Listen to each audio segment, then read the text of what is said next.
Je voudrais aujourd'hui attirer votre attention sur des objets que nous avons pu, voir, observer, rencontrer ou même quelquefois être conduits à utiliser.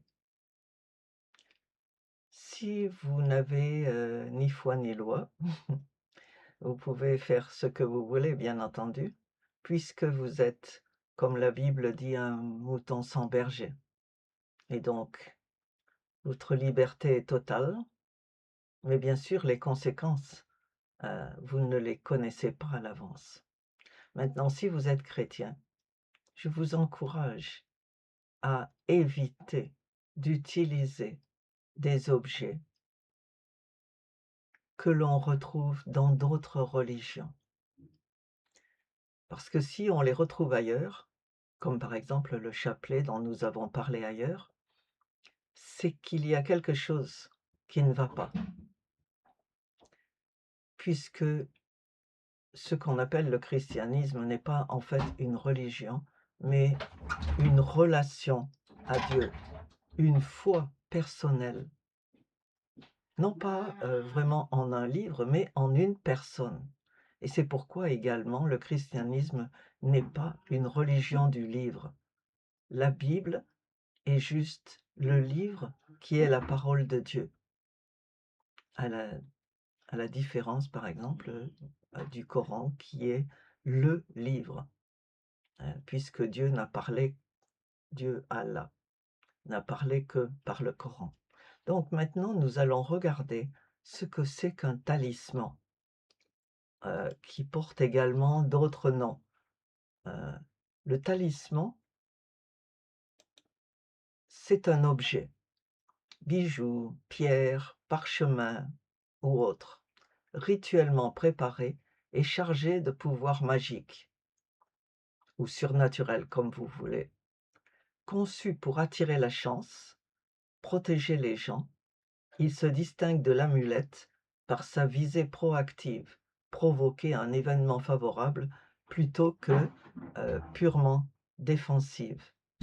Ce terme vient de l'arabe tislam et du grec télesma, qui signifie originellement rite religieux ou objet consacré. Et on le retrouve en Afrique.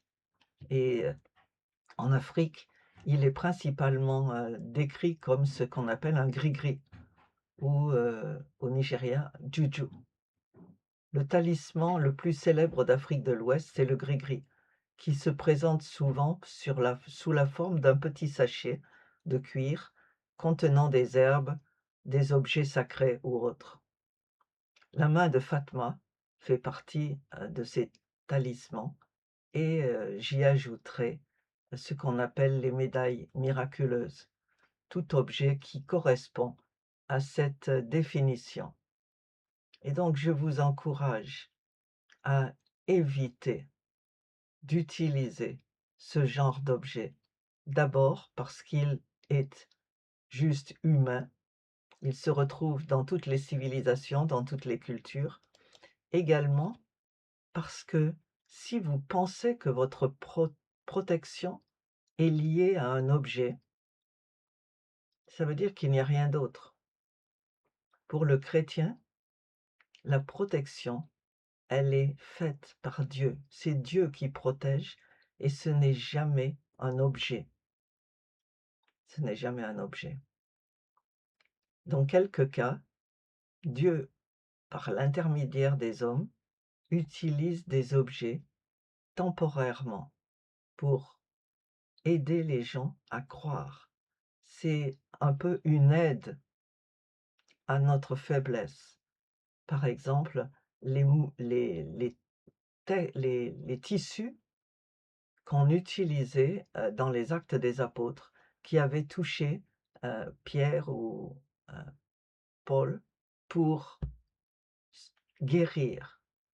Mais en fait, ils n'étaient que le réceptacle du pouvoir de Dieu. Et Dieu n'est pas lié à un objet, et l'objet ne remplace pas Dieu. De la même manière qu'une statue ne peut pas remplacer la présence de Dieu. L'objet qu'il soit dit sacré ou non, n'est jamais qu'un objet.